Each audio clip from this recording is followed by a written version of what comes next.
ಅಂಬೇಡ್ಕರ್ ಅವರು ಹೇಳಿದಾಗ ಯಾರಿಗೆ ಇತಿಹಾಸದ ಪರಿಚಯ ಇರೋದಿಲ್ಲ, ಇತಿಹಾಸದ ಒಳನೋಟಗಳನ್ನು ಅರ್ಥ ಮಾಡ್ಕೊಳ್ಳೋದಿಲ್ಲ, ಅವರುಗಳು ಇತಿಹಾಸವನ್ನು ಸೃಷ್ಟಿ ಮಾಡೋದಿಲ್ಲ ಅನ್ನೋಂಥ ಮಾತಲ್ಲಿ ಅವರು ಹೇಳಿದರು.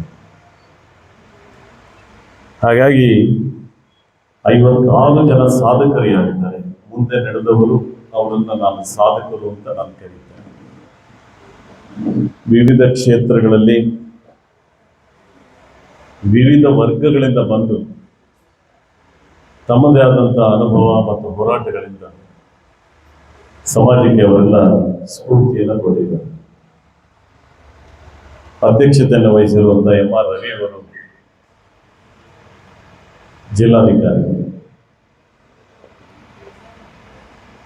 ಬಹಳ ಜನ ಎಕ್ಸಿಕ್ಯೂಟಿವ್ ಅಲ್ಲಿ ಅನೇಕ ಅಧಿಕಾರಿಗಳನ್ನ ನಾನು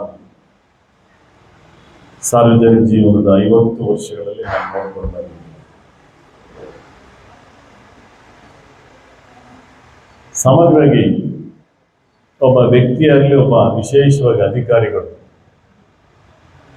ಪ್ರೋಆಕ್ಟಿವ್ ಇದ್ರೆ ಸಾಕು. ಓವರ್ ಆಕ್ಟಿವ್ ಇರಬಾರ್ದು ಮತ್ತು ಇನ್ಆಕ್ಟಿವ್ ಇರಬಾರ್ದು.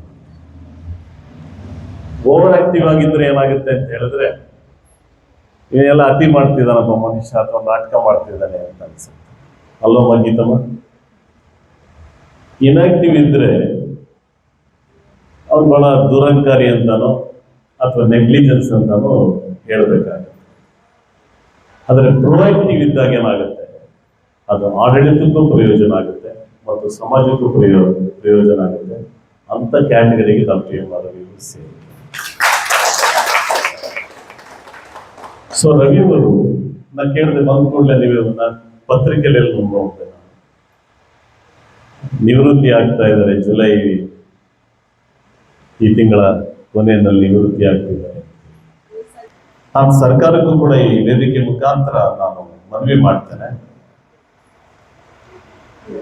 ಅವರು ನಿವೃತ್ತಿ ಆಗ್ತಾ ಇದ್ದಾರೆ, ಆದರೆ ನಿಮ್ಮ ಅನುಭವ ಕೂಡ ಬಹಳ ಮುಖ್ಯ. Because there is no match for your experience, it's not available in any market. ಯಾವುದೇ ಅನುಭವ ಮತ್ತು ಹೋರಾಟಗಳು ಮಾರ್ಕೆಟ್ ಅಲ್ಲಿ ಸಿಗೋದಿಲ್ಲ. ಸಿಗುತ್ತಾ ನಾಗಾನಂದ್ ಅವರೇ? ಸಿಗೋದಿಲ್ಲ.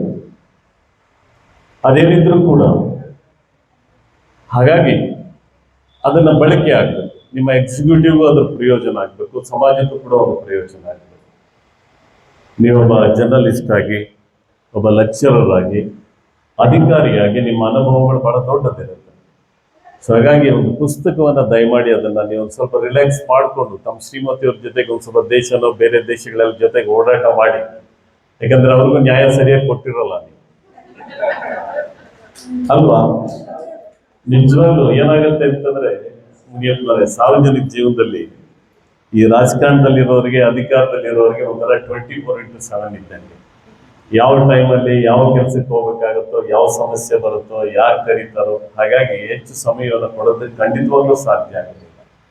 ಒಂಥರ ಮೇಲ್ನೋಟಕ್ಕೆ ನೋಡಿದಾಗ ಕಾಸ್ಮೆಟಿಕ್ ಆಗಿ ಕಾಣುತ್ತೆ, ಬಹಳ ಆಕರ್ಷಕವಾಗಿ ಕಾಣುತ್ತೆ, ಆದರೆ ವಸ್ತುಸ್ಥಿತಿ ಹಾಗಿರೋದಿಲ್ಲ. ಹಾಗಾಗಿ ನೀವು ಸ್ವಲ್ಪ ದಿವಸ ರಿಲ್ಯಾಕ್ಸ್ ಮಾಡ್ಕೊಂಡು ಒಳ್ಳೆ ಪುಸ್ತಕ ಬರೀರಿ. ಕನ್ನಡದಲ್ಲಿ ಮತ್ತು ಇಂಗ್ಲಿಷ್ನಲ್ಲೂ ಕೂಡ ಬಹಳ ಪರಿಣಿತರು. ಅವ್ರು ಪೋಸ್ಟ್ ಗ್ರಾಜುಯೇಷನ್ ಕೂಡ ಇಂಗ್ಲಿಷ್ ಲಿಟ್ರೇಚರ್ ಮಾಡ್ಕೊಂಡಿದ್ದಾರೆ. ಅದರ ಜೊತೆಗೆ ಇಂಥವರ ಸೇವೆಯನ್ನ ಸರ್ಕಾರಗಳು ಕೂಡ ಅನೇಕ ಕಮಿಷನ್ಗಳಿರುತ್ತೆ ಸರ್ಕಾರದ ಹಂತದಲ್ಲಿ, ಮತ್ತು ಅನೇಕ ಕಮಿಟೀಸ್ ಇರುತ್ತೆ. ಅದರ ಪ್ರಯೋಜನ ಪಡ್ಕೊಂಡ್ರೆ ಏನಾಗುತ್ತೆ, ಸಮಾಜಕ್ಕೆ ಮತ್ತು ಆಡಳಿತಕ್ಕೆ ಪ್ರಯೋಜನ ಆಗುತ್ತೆ. ಅಷ್ಟೇ ನಮ್ಮ ಸರ್ಕಾರಕ್ಕೆ ನಾನು ಹೇಳುವುದು. ಎಂತೆಂಥದ್ದು ಅಧಿಕಾರಿಗಳನ್ನ ಅಲ್ವಾ?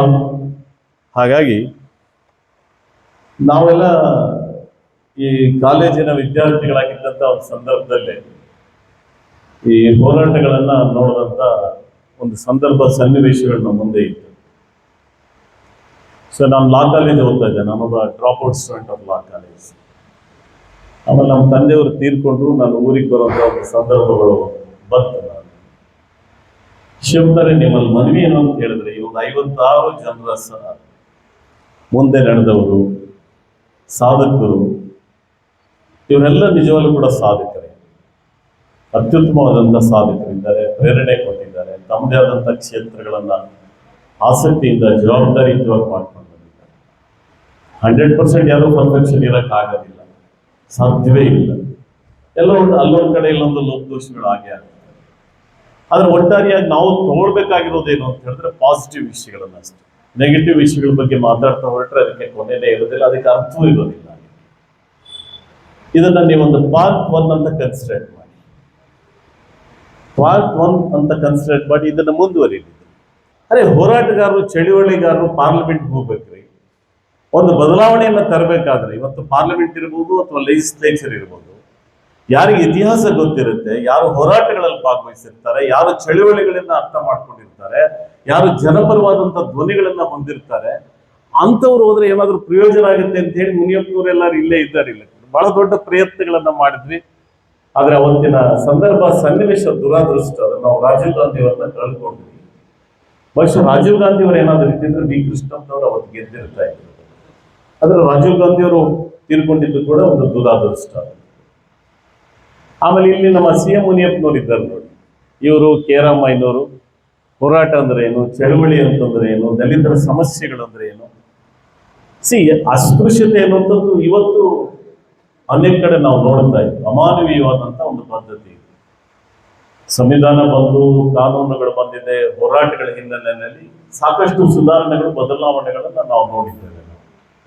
ಆದರೆ ಇನ್ನೂ ಅನೇಕ ಕಡೆ ಅದು ಜೀವಂತವಾಗಿದೆ. ಹಾಗಾಗಿ ಅದನ್ನ ನೋವು ಅನುಭವಿಸಿದವರಿಗೆ ಮಾತ್ರ ಗೊತ್ತಾಗುತ್ತೆ.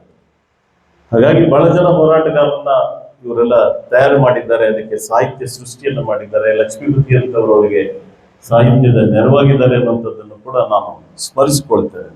ಸ್ನೇಹಿತರೆ, ಮಾತಾಡ್ತಾ ಇದ್ರೆ ತುಂಬಾ ಮಾತಾಡ್ತಾ ಹೋಗ್ಬೋದು. ರವಿಯವರು ಮಾತಾಡೋದು ಬಹಳ ಮುಖ್ಯ ಆಗುತ್ತೆ. ಹಾಗಾಗಿ ಇದನ್ನ ನಾವು ಕಂಟಿನ್ಯೂ. ಇನ್ನು ಯಾರೆಲ್ಲ ಸಾಧಕರಿದ್ದಾರೆ, ಏನೆಲ್ಲ ಪ್ರಯತ್ನಗಳನ್ನ ಮಾಡಿದ್ದಾರೆ, ಇದೊಂದು ಡಾಕ್ಯುಮೆಂಟ್ ಆಗುತ್ತೆ. ಇದೊಂದು ಡಾಕ್ಯುಮೆಂಟ್ ಆಗುತ್ತೆ. ಮತ್ತು ಎಲ್ಲ ಲೈಬ್ರರಿಗಳಿಗೆ ಇದನ್ನ ಕಳಿಸ್ಕೊಡುವಂತ ಕೆಲಸ ಕೂಡ ಸರ್ಕಾರ ಮಾಡಿದ್ರೆ ಅಲ್ಲಿ ಓದುವಂತ, ಯಾಕಂದ್ರೆ ಎಷ್ಟು ಮಟ್ಟಿಗೆ ಈಗ ಓದುವ ಅಭ್ಯಾಸ ಕಡಿಮೆ ಆಗ್ತಾ ಇದೀವಿ. ಲೈಬ್ರರಿಗೆ ಹೋಗುವಂಥದ್ದು ಎಲ್ಲ ಡಿಜಿಟಲ್ ಎರ ಆಗಿದ್ದರಿಂದ. ಆದ್ರೆ ಏನು ಅಂತ ಹೇಳಿದ್ರೆ, ಇಲ್ಲಿ ಬುದ್ಧ ಬಂದಾಯ್ತು, ಗಾಂಧಿ ಬಂದಾಯ್ತು, ಅಂಬೇಡ್ಕರ್ ಬಂದಾಯ್ತು, ಕುವೆಂಪು ಬಂದಾಯ್ತು, ಬಸವಣ್ಣ ಬಂದಾಯ್ತು, ಇಷ್ಟೆಲ್ಲ ಇದ್ರೂ ಕೂಡ ಇನ್ನೂ ಕೂಡ ನಮ್ಮ ಸಮಾಜದಲ್ಲಿ ಅನೇಕ ಏರುಪೇರುಗಳನ್ನು ನಾವು ನೋಡ್ತಾ ಇದ್ದೇವೆ. ಅವೈಜ್ಞಾನಿಕವಾದಂಥ ಪದ್ಧತಿಗಳನ್ನು ನೋಡ್ತಾ ಇದ್ದೇವೆ. ವೈಜ್ಞಾನಿಕವಾಗಿ ಆಲೋಚನೆ ಮಾಡುವಂಥದ್ದು ಕಡಿಮೆ ಆಗ್ತಾ ಇದೆ. ವೈಚಾರಿಕವಾಗಿ ಆಲೋಚನೆಗಳನ್ನ ಮಾಡುವಂಥದ್ದು ಕಡಿಮೆ ಆಗ್ತಾ ಇದೆ. ಯಾವ್ಯಾವುದಕ್ಕೂ ಸಂಘರ್ಷಗಳನ್ನ ಮಾಡ್ಲಿಕ್ಕೆ ನಾವು ಹೊರಟಿದ್ದೇವೆ. ನಾವು ಜಾತ್ಯತೀತವಾಗಿ ಆಗ್ಬೇಕಾದಂತ ರಾಷ್ಟ್ರ ಆತಂಕ ಎಲ್ಲಿ ಬಂದು ನಿಲ್ತಾ ಇದೆ ಅಂತ ಹೇಳಿದ್ರೆ, ಉಪಜಾತಿಗಳ ರಾಷ್ಟ್ರ ಆಗ್ಬಿಡುತ್ತೇನೋ ಅಂತ ಹೇಳಿ. ಸಂವಿಧಾನ ಜಾತಿಯನ್ನು ರೆಕಗ್ನೈಸ್ ಮಾಡೋದಿಲ್ಲ. ಆದ್ರೆ ಆತಂಕ ಎಲ್ಲಿಗೆ ಬಂದು ನಿಲ್ತಾ ಇದೆ ಅಂತ ಹೇಳಿದ್ರೆ, ಉಪಜಾತಿಗಳ ರಾಷ್ಟ್ರ ಆಗ್ತಾ ಇದೆ ಅನ್ನೋ, ಜಾತ್ಯತೀತ ರಾಷ್ಟ್ರ ಹೋಗಿ ಇದೊಂದು ದೊಡ್ಡ ದುರಂತ. ಇದಕ್ಕೊಂದು ದೊಡ್ಡ ಪರಿವರ್ತನೆ ಚಳುವಳಿ ಜನರಿಂದನೇ ಆಗ್ಬೇಕಾಗುತ್ತೆ.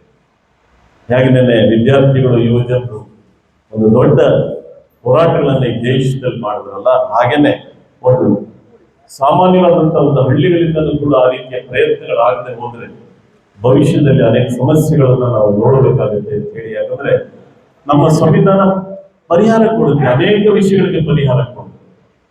ಹೇಗೆ ಒಂದು ಶಾಸನ ಸಭೆ ಕೆಲಸ ಮಾಡಬೇಕು, ಹೇಗೆ ಪಾರ್ಲಿಮೆಂಟ್ ಕೆಲಸ ಮಾಡಬೇಕು, ಹೇಗೆ ಅಧಿಕಾರಿಗಳು ಕೆಲಸ ಮಾಡಬೇಕು, ಹೇಗೆ ಜುಡಿಷಿಯರಿ ತಮ್ಮ ಜವಾಬ್ದಾರಿಗಳನ್ನ ಮಾಡಬೇಕು, ಹೇಗೆ ಮೀಡಿಯಾ ಅವ್ರು ಹೇಗೆ ತಮ್ಮ ಜವಾಬ್ದಾರಿಗಳನ್ನ ಮಾಡಬೇಕು, ಕೇಂದ್ರ ರಾಜ್ಯಗಳ ಸಂಬಂಧಗಳು ಹೇಗಿರಬೇಕು, ಜನರ ಬದುಕು ಹೇಗಿರಬೇಕು, ಎಲ್ಲದಕ್ಕೂ ಕೂಡ ಪರಿಹಾರ ಕೊಡ್ಲಿಕ್ಕೆ ಅದು ಅವಕಾಶಗಳಿವೆ. ಆದ್ರೆ ಅದು ಯಾವುದಕ್ಕೂ ಗಮನ ಹರಿಸೋದೇ ಇಲ್ಲ. ನಾವು ಗ್ರಂಥಾಚಾರಗಳೆಲ್ಲ ಇನ್ನೂ ಕೂಡ ಹೆಚ್ಚಾಗ್ತಾ ಇದೆ. Very dangerous. ಅದಾಗುವ ಇಲ್ಲಿ ಒಂದು ಪರಿವರ್ತನೆ ಅಗತ್ಯ ಇದೆ. ಆ ಪರಿವರ್ತನೆಗೆ ಬಹಳ ದೊಡ್ಡ ಇಂಥ ಸಾಧಕರು ಪ್ರೇರಣೆ ಅಲ್ವಾ. ನಿಮ್ ಜೊತೆಗೆ ಇನ್ನೊಂದು 10 ಜನ ನೀವು ತಯಾರು ಮಾಡ್ಬೇಕು. ಗೀತಮ್ಮನವರೇ, ಮಮತಾ ರೆಡ್ಡಿ ಅವರು, ನೀವೆಲ್ಲ ಕೂಡ ಇಲ್ಲಿ ಶಾಂತಮ್ ಓದಿದ್ದೀರಿ. ಯಾಕಂತಂದ್ರೆ ನಿಮ್ ಕಷ್ಟ ಅರ್ಥ ಆಗತ್ತೆ. ಮನೆಗಳಲ್ಲೂ ಕೂಡ ಮನೆ ಕೆಲಸ ಮಾಡಿ, ಹೊರಗಡೆನೂ ಬಂದು ಈ ತರದ್ದು ಇದೆ. ಇಷ್ಟೇ ಜನ ಎಂತಾದ್ರೂ ಕೋಲಾರದಲ್ಲಿ ಏನಾದ್ರು ಹೋರಾಟ ಮಾಡ್ತೀವಿ ಅಂದ್ರೆ ಇವರೇ ಕಾಣೋದು. ಇಷ್ಟ ಏನೇ ಚಳುವಳಿ ಆಗಲಿ, ಅದು ರೈತರ ಚಳುವಳಿ ಆಗ್ಲಿ, ದಲಿತರ ಚಳುವಳಿ ಆಗ್ಲಿ, ಮತ್ತೆ ಯಾವುದೇ ಪ್ರಗತಿಪರವಾದಂತ ಚಳುವಳಿಗಳಾಗಲಿ. ಈಗ ಅರಿವು ಶಿವಪ್ಪನವರು ಅವರು ಪ್ರಾರಂಭ ಮಾಡ್ತಾರೆ. ಸೊ ಗ್ರಾಮಾಂತರ ಪ್ರದೇಶಗಳಿಗೆ ಹೋಗಿ ಅಲ್ಲಿ ಒಂದು ದೊಡ್ಡ ಪರಿವರ್ತನೆಯನ್ನ ತರುವಂತ ಪ್ರಯತ್ನ ಅನೇಕ ವರ್ಷಗಳಿಂದ ಅವ್ರು ಮಾಡ್ಕೊಂಡು ಬಂದಿದ್ದಾರೆ.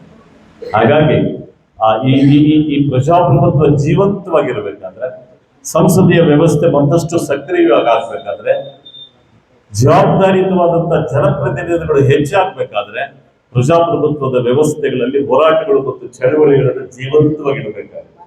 ಆ ಚಳವಳಿಗಳು ಮತ್ತು ಹೋರಾಟಗಳು ಜೀವಂತವಾಗಿದ್ದಾಗ ಮಾತ್ರ ನಾವು ಮತ್ತು ವ್ಯವಸ್ಥಿತವಾದಂತ ಸಮಾಜವನ್ನು ನಾವು ನೋಡೋದಕ್ಕೆ ಸಾಧ್ಯ ಆಗುತ್ತೆ. ಅನೇಕ ಸಮಸ್ಯೆಗಳಿದ್ದಾವೆ, ಅನೇಕ ಸುಧಾರಣೆಗಳು, ಬದಲಾವಣೆಗಳು ಎಲ್ಲ ಕ್ಷೇತ್ರಗಳಲ್ಲೂ ಆಗ್ಬೇಕಾಗಿದೆ. ಕೊನೆಗೆ ಬೈಯೋದೆಲ್ಲ ನೀವು ನಮ್ಮನ್ನೇ, ಯಾಕಂದ್ರೆ ನಾವು ಮಾತ್ರ ಕಾಣ್ತೀವಲ್ಲ ನಿಮ್ಗೆ, ಅದಕ್ಕೋಸ್ಕರ ಬೈಯೋದು ಯಾರನ್ನಪ್ಪ ಅಂದ್ರೆ ರಾಜಕಾರಣದಲ್ಲಿರೋ ಕ್ಷೇತ್ರ ಅಲ್ವಾ? ಯಾಕಂದ್ರೆ ರಾಜಕಾರಣದಲ್ಲಿರೋರು 30 ವರ್ಷ 40 ವರ್ಷ ಇರಕ್ಕಾಗತ್ತ? ನೀವು ಅಧಿಕಾರ ಕೊಡೋದು 5 ವರ್ಷಕ್ಕೆ ಒಬ್ಬ, 5 ವರ್ಷಕ್ಕೆ ನಿಮ್ದೇ ಚಾಯ್ಸ್. ನೀವು ಯಾರಿಗೆ ಅಧಿಕಾರ ಕೊಡ್ತೀರೋ ಅದು ನಿಮ್ಮ ಹಕ್ಕು ಮತ್ತು ಜವಾಬ್ದಾರಿ.